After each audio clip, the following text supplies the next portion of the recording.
Now, what I see is 542 kills, okay? Then the next thing I see is the White Death. The last video was the Black Swallow. This is history's deadliest sniper. We about to see who really got that Blixter on them, for real. I've been making YouTube videos for about 3 years now, and this is probably the most requested video ever. Today we're talking about the deadliest sniper of all time, Simo Häyhä, aka the White Death.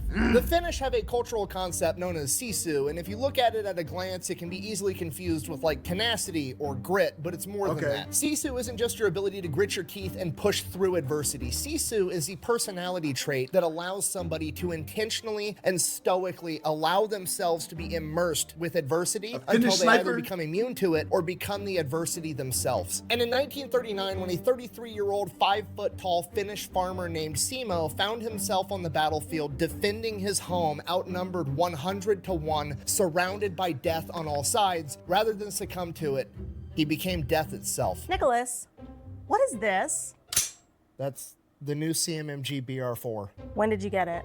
I've had it. Nice recovery. No, I would have remembered something like this. Okay, fine. I just got it, but I had to because it's the only one they Cerakoted to look like a Busch Light can. So you got a new toy. What do I get? I mean, you can go get a new toy too, you know what I'm saying? All right, too far? My bad, what do you want? I don't know. I'll do some shopping and I'll let you know. So have fun with the ad. Mayday! Mayday! This video is brought to you by Delete Me, okay? Super simple business model. You give them money, they turn around and they make sure that online data brokers are not selling your personal information online. Aiden, appreciate you. Pretty much anytime you use a free service on the internet and you click that little box that says, I agree to the terms and conditions, you've basically just agreed to allow them to harvest as much of your personal information as humanly possible. They then turn around and sell that to online data brokers, and that's how they can afford to offer you a free service. But when you have Delete Me, they go and they monitor all of these online data brokers for your personal information, and then if they find it, they submit all the opt-out forms on your behalf, so they have to take down and stop selling that information. So when you buy Delete Me, you're not actually buying anything, you're just buying your way out of all the negative consequences of all the free shit that you've already gotten. And because they continue to monitor those data brokers, you're buying yourself out of all the future negative consequences. Yeah, I'm getting Delete Me in 2025, bro. It's getting ridiculous. The telemarketers, the text messages, the emails, it's getting OD, okay? Delete Me, I'm on my way. All the free shit that you haven't even gotten yet. So if you want to give Delete Me a try, there's going to be a link and a discount code down below. Let's get back to the video. Don't know how to quit. All right, Simo Häyhä. He was born on December 17th, 1905, and grew up on his family farm, which was right on the border between Finland and Russia. Now, when I say farm, people automatically think of like some dude in a baseball cap and overalls holding a pitchfork with rows and rows of corn in the background. It wasn't one of those kinds of farms. This is what you would call a forest farm, which is a lot more akin to like what we would call a homestead today. Basically, Simo grew up in a cabin in the woods, and they had a really big garden, and they grew enough food for themselves and then had enough extra to like take it to the farmer's market and sell for money. So Simo essentially grew up his entire life in this harsh, hilly, wooded, snow-covered, freezing environment. This is his baseline, okay? This doesn't suck to him. This is just your normal everyday stuff. Walking uphill every direction through the snow is just a good day to him. And this almost goes without saying, but I'll mention it anyways, that hunting was also a humongous part of how his family put food on the table, and Simo did that from a very young age as well, hunting in this harsh environment. Unfortunately, Simo was pretty intimately acquainted with death at a young age. He had 4 brothers and 3 sisters. One of his brothers passed away in 1918 in the Finnish Civil War, and another one of his brothers passed away after suffering from heat stroke on a construction site. Simo is a member of one of the last generations that didn't have the luxury of quitting, okay? This guy was born, and the minute that he could walk, he was helping his family in their fight for survival. There was no quitting. There was doing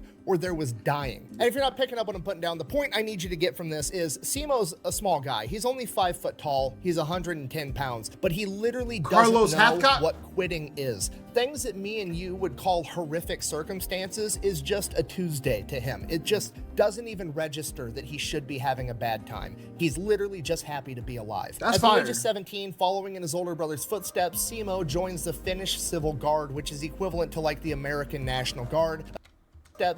He's literally just happy to be alive. At the age of 17, following his 17, older brother's okay. footsteps, Simo joins the Finnish Civil Guard, which is equivalent to like the American National Guard. Essentially, they train on weekends and they'll train a couple weeks a year, being ready in case they need to be called up by their country, but the rest of the time, he's just going back being a farmer. As a member of the Civil Guard, he is issued one of the most iconic military service rifles of all time, the Mosin Nagant, a bolt-action rifle. He's also issued a small amount of ammunition to train with, but because of budgetary restrictions, they decided it'd be more efficient to just issue all of the Civil Guard members the materials they needed to load their own ammunition. So Simo was also manufacturing his own ammo. During his time in the Civil Guard, he receives awards for his excellent skiing capabilities as well as his physical conditioning. He is not a big man, but the dude is the Energizer Bunny. He can just go forever. In addition to that, he also immediately becomes well known for being an excellent marksman. Before he received any formal shooting training from the military, he entered a regional shooting competition And where won. they had to shoot a target 100 times from 300 meters with iron sights, and he had 93 out of 100 hits. Yo, my man is Steph Curry of the rifle, bro. This is crazy. Oh, Won a ton of shooting competitions inside of the Finnish military, not just with his Mosin, but also with the Suomi M31 submachine gun. He very quickly qualified for the title of master shooter within the Finnish military, and it is said that he was able to estimate range within the accuracy of 1 meter up to 150 meters away. Okay, that's literally a superhuman ability. That's You could just crazy. point to something off in the distance and Simo could eyeball it and be like, it's like 89 meters away, and he was dead on every single time. And that's not even the scariest part. The scariest part was how fast Simo could operate his Mosin bolt-action rifle. He could fire his Mosin accurately, insanely fast. So fast that they actually wanted to time him one day. So his buddies got a stopwatch and they were going to This is time to nuts. see how many times Simo could hit a target 150 meters away with his bolt-action rifle in the span of 60 seconds. Simo scored 16 hits in the span of 60 seconds with a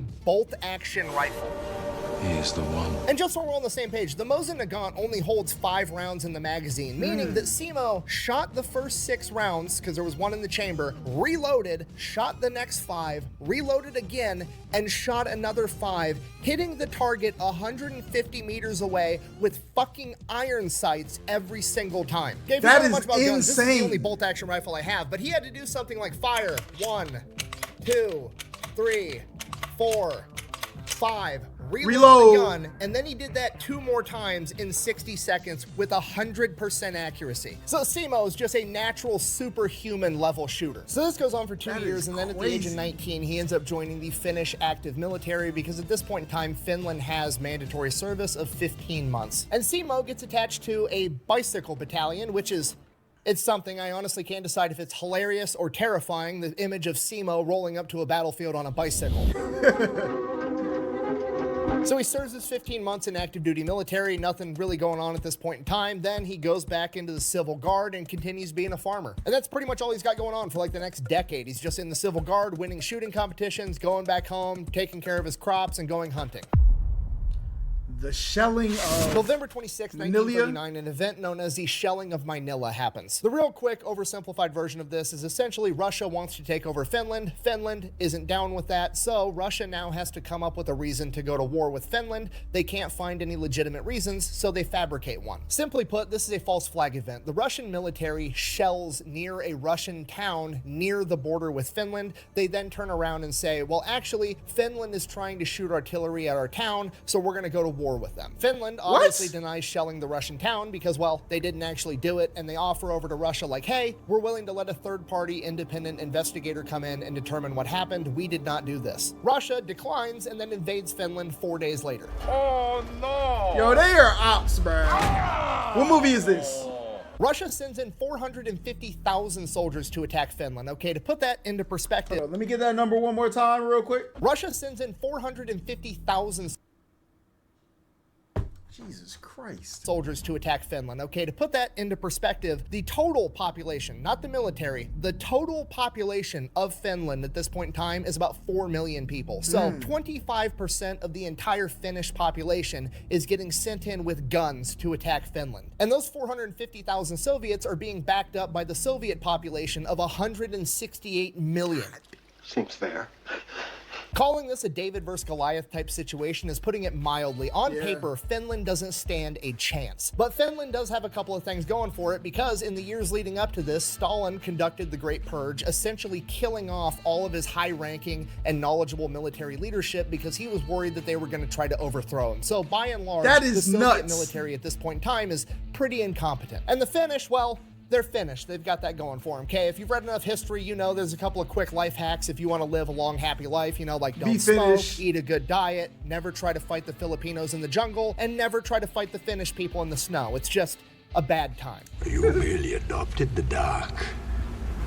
I was born in it. Finland like Now, that? Simo at this point in time, he had just last year in 1938 gotten formal sniper training from the Finnish military. Not that he really needed it, but he does have that title now. And when the Russians attacked, Simo was actually out in the field doing a training mission with the civil guard, so he didn't find out the Russians attacked until the day after, when he was immediately activated and put into duty. So he gets orders, reports to the front line, and his new company commander is a man by the name of Arne Juutilainen, aka the Terror of Morocco. And this man, much like Simo, is a complete and absolute gangster, Tool, but yeah. instead of being a sniper like Simo is, he's a leader. He's leading men into battle that are going in heavily outnumbered. We're talking like 100 guys versus 5,000 men on the Holla front where they're fighting. So Juutilainen's signature move, embracing Sisu and having no fear, would go out on the front lines in the middle of battle and sit in a rocking chair with gunfire and explosions going off, giving orders to his men to show them that they didn't have anything to fear. And Simo is now taking orders from this guy. Okay, shit's about to get real. That's crazy. In a rocking chair? Nah. So Simo shows up, they start digging trenches, laying out barbed wire, setting the front line. They end up fighting their asses off for 2 days straight. After that, they actually end up receiving orders to fall back a little bit, which they do. That becomes like Juutilainen's thing. Like, we're not retreating unless we receive orders. We are going to stand here and fight till the bitter end unless ordered to do otherwise by our superiors. So they fall back, and Juutilainen knows that Simo is like from this area. Like, his farm is right down the road. He knows the area, he knows the terrain. So he grabs Simo. You about and to he's let like, him "Hey, get I active." need you to sneak behind enemy lines and start cutting all the telephone wires." To which Simo replies, and I quote, "I'll try my best." And Simo's best is absolutely enough. He sneaks behind enemy lines, he's cutting all the telephone wires, just wreaking havoc behind enemy lines. Ends up making it back completely unscathed, at which point Juutilainen is like, okay, this dude's super sneaky, he knows the terrain, I'm just gonna make him like my go-to sniper for all my shit. Shortly after this, on the Holla front, where Juutilainen is in charge, there is a Soviet sniper that keeps taking out platoon leaders, okay? They're specifically targeting his officers, his best guys. Juutilainen cannot have this happen. He turns to Simo,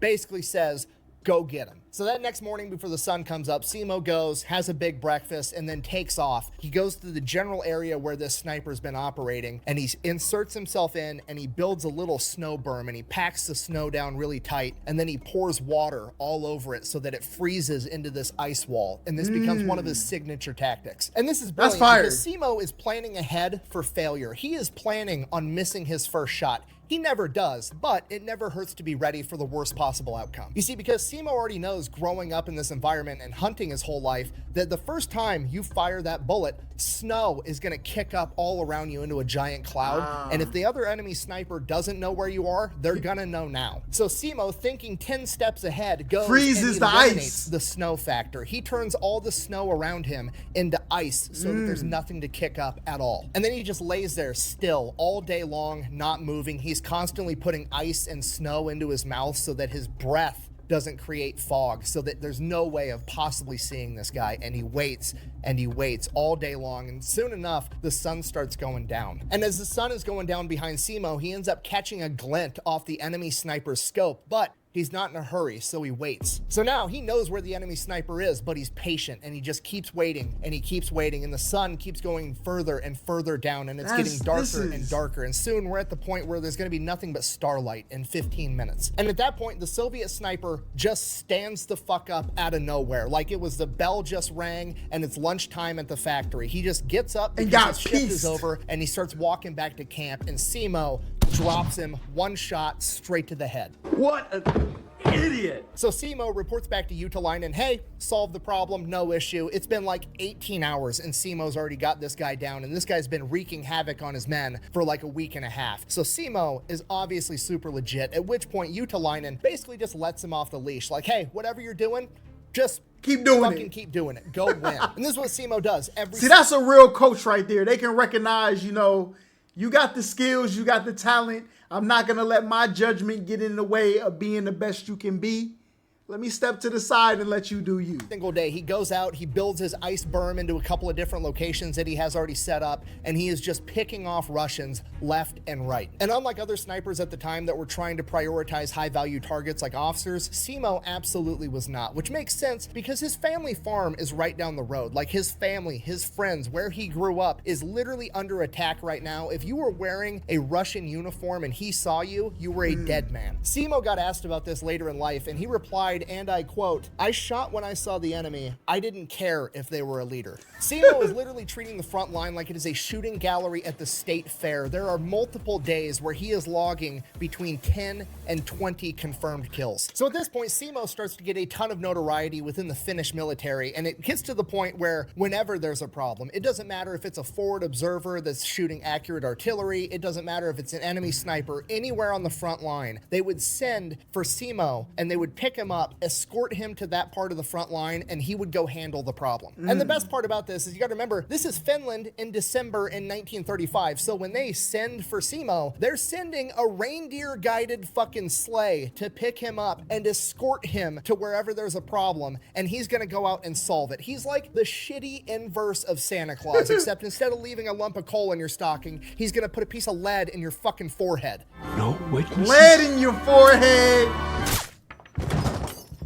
So around this point, Simo starts to gain notoriety with the Soviets, and they start calling him Belia Smrt, aka the White Death. The Soviet government puts a huge bounty on Simo's head. They're sending in counter-sniper teams to take out the White Death, and every single time Simo kills all of them. They never stood a chance. The man can shoot 16 rounds a minute accurately out of his Mosin. He's wearing white camouflage in the snow. He's turned all the snow around him into ice, so there's no kicking up snow. You can't see his breath. He doesn't have a scope to catch a glint of. He's literally eliminated luck from the scenario. He is a complete ghost, and he's just wiping the floor with the entire Soviet military. So eventually the Soviets are like, okay, we're just gonna quit fucking with this guy. We're gonna quit sending men into that area of operation where we know the White Death is, and we're just gonna focus on other areas. And Simo takes boy this got that as his Swiss cheese on him. opportunity to go play True. offense. So he goes to Yo, Swiss cheesing with the freaking with a rifle is nuts.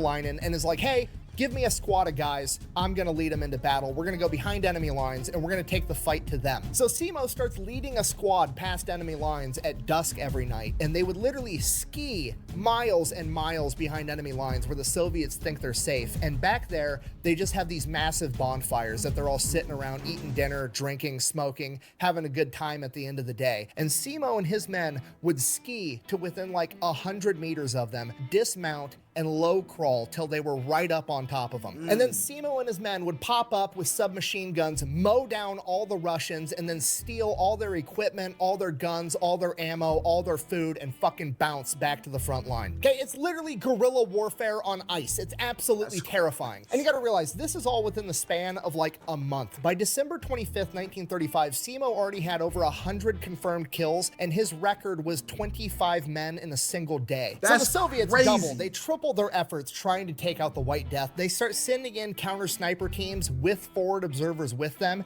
and then as soon as Simo shoots one of them, they start just calling in artillery in the general area that Simo's in, but they never ever hit him, whether it's You know how OP you gotta be for them to say, look, we're gonna let you get one, then we're throwing the entire kitchen sink at you. You're cooked. And still, or divine intervention or just fate, Simo makes it away every single time. And the best part is, every single time they try to do this tactic, the odds of them actually accomplishing their goal gets less and less, because every time they're sending in their best guys and Simo's killing them. So the quality of the men that Simo's going up It's against just going down. is constantly deteriorating. By January of 1940, Simo is an absolute legend with over 200 confirmed kills, 51 of which he got in 3 days. One That's of his other crazy. records at this point in time was he managed to take out 5 enemy snipers in a single day. Because of everything Simo's accomplished, around the same point in time, Utalainen's boss, the general in charge of that entire front, pulls Simo back, and they have a ceremony where they award him with an honorary rifle. It's also a Mosin just like his, but it's, you know, very nice, decorative one, and they award it to him. And you have to realize at this point in time, Simo is very, very important to the Finnish war effort. Not only is he out there just being a one-man army, wrecking house, taking it to the Soviets, but he's also huge for the morale of the entire Finnish military. Like, he is the hero that everybody's looking to, like, this guy's on our side. We might be able to win this. He is such a big deal that the general's wife knits him a pair of wool mittens, okay? It sounds like just like a nice pleasantry, but do you know how fucking gangster you have to be for the general's wife to feel motivated to knit you in particular a pair of mittens? Okay, that means the general is going home every night telling his wife, like, yo, this one the guy, White Death is the shit. He's the key to winning this war. He's everything right now. And the wife is like, oh shit, I better do something nice for this guy because he's literally gonna save the whole country by himself. So Simo gets his ceremonial rifle, gets his wool mittens. He's also awarded a pocket watch, which at this point in time is a huge deal to have a watch. So he gets all that. And usually at this point in time, you know, bigger, more powerful countries like America would pull you back and use you for war bonds, parade you around the country, but they send Simo right back into action because they can't afford to not have him on the front lines. So Simo gets right back to work. He's playing cat and mouse with the Russians. Whenever they want to send men in, Simo picks them off. Whenever they don't want to send men in, Simo skis in with a squad, mows them down at their campfire. And this goes on for months. Simo just straight up farming the Russians for XP. And by March of 1940, the Russians grew impatient and they launch a major attack. And Simo said that the Russians just kept coming, just wave after wave, just meat wall tactics of, I'm gonna march my men into your gunfire until you run out of bullets, and hopefully I've got more men. And during this time, Simo's not up hiding at his ice wall with his Mosin. There's too many Russians for that. He's on the front line leading a squad of infantry with his submachine gun, absolutely taking the fight to the Russians. Simo had actually said that he had heard rumors that the Soviets were using the machine guns on their tanks to basically force the men to march into gunfire, and if they wouldn't go, they would mow them down with the tank. Bro, imagine like you see people shooting at you and you like, we're not gonna make it to them. I'm gonna die if I keep walking forward. You turn around, you look at your homies, you like, if I turn back and I don't go this way and die, I'm gonna go that way and die. That is nuts. But what was there was like a movie where they had the line and it was like this battalion of military men went to war, but majority of them died from bullets in their back. What movie was that? Yo, listen, whoever know what movie I'm talking about and got the line, use a real one. Tank. And after seeing how many men were just coming straight at their lines, getting mowed down, Simo believed it. During this time, Simo set his all-time record for killing 40 men in a single day. It wasn't All Quiet on the Western Front. It's like it's a more modern movie. Or was it I cannot remember. Simo continues to lead his squad into battle until on March 6th at 2 p.m. when he feels what he describes as a suppressed bang inside of his mouth. He then said that he immediately felt his mouth was full of bone fragments and blood before losing consciousness. Simo doesn't know this yet, but he has just been shot in the face with an exploding bullet, which has actually been a war crime since the 1800s. Oh, really? But, you know, hey, so is launching a false flag event to invade Finland to begin with, so why stop at one? Simo is then scooped off the front lines and taken back to an aid station where he is triaged. Triage is the act of medics basically sorting out all of their patients to, you know, the people that need to make it to the hospital right now on the next truck to have a chance at surviving, the people that can, you know, lay here for a couple of hours and they'll probably be fine, walking wounded, and the final category, expectant, which basically means they're dead or they're going to die before they make it to the hospital, and we're not going to waste the space on the next truck. That's He is crazy. literally thrown into a pile of other dead Finnish soldiers. We don't know how much time passes, but eventually somebody ends up seeing Simo's foot moving in this, what is now a mass grave. They then end up getting Simo out, they get him to the hospital, and he is in a coma for the next 7 days. He then wakes up in the hospital on March 13th, 1940, the very same day the Soviets sign a peace treaty with Finland, effectively ending the Winter War. Coincidence? I think not.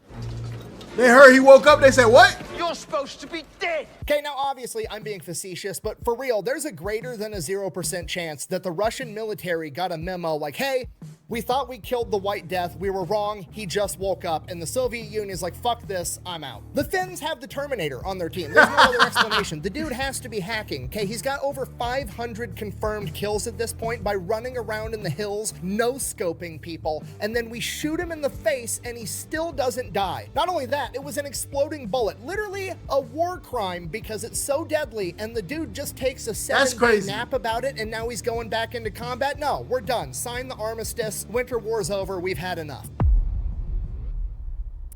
Now, the war ending is actually great news for Simo because now the hospitals aren't constantly under the threat of getting overrun by Soviets or getting hit with artillery, so they're going to actually be able to get him the surgeries and care that he needs to make the best recovery humanly possible. He spends the next 14 months in the hospital where he undergoes 26 reconstructive surgeries on his face and jaw. After those surgeries, Simo makes a pretty good recovery. He gets released from the hospital, he is released from his military duties, and unfortunately, part of the armistice between the USSR and Finland is that some of the lands that Finland had got relinquished over to the USSR, That's including crazy. Simo's farm. So the Finnish government actually gives Simo a new farm with a house roughly the same size, same type terrain, as close as he could get back to his old home. And from there, he just goes back to doing what he was doing before. He's farming, he's hunting, he's walking around in the woods by himself. He just goes back to doing his thing. For his service, he was awarded the 1st and 2nd class Medals of Liberty, the 3rd and 4th class Crosses of Liberty, and in 1941, he was nominated for the Mannerheim Cross, which is the Finnish equivalent of the American Medal of Honor. But unfortunately, that medal didn't actually get conceived until 1941, which is after Simo's service. So a lot of the paper pushers inside the Finnish government denied him getting the Mannerheim Cross because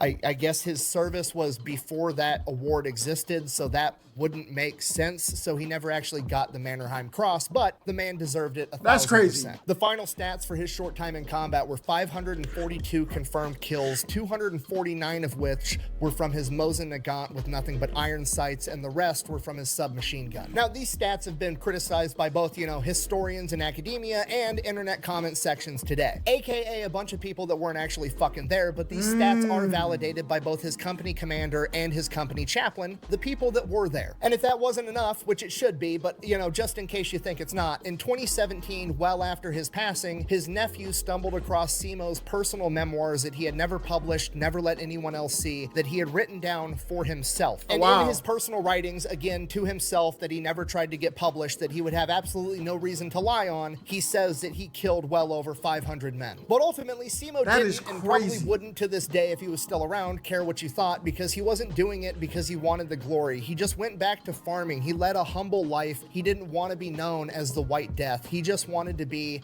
left alone. That was his happily ever after, just living on a farm, doing his own thing, and that's exactly what he got. Okay, worth noting, he passed away in 2002 at the age of 96. The Soviet Union fell in 1991, okay? Simo Häyhä took the fight to the enemy to a degree that no other singular human ever has in the history of the world, and then he gets shot in the face with an exploding bullet. Again, a literal war crime, shrugs it off, and then proceeds to live longer than the country that he went to war with.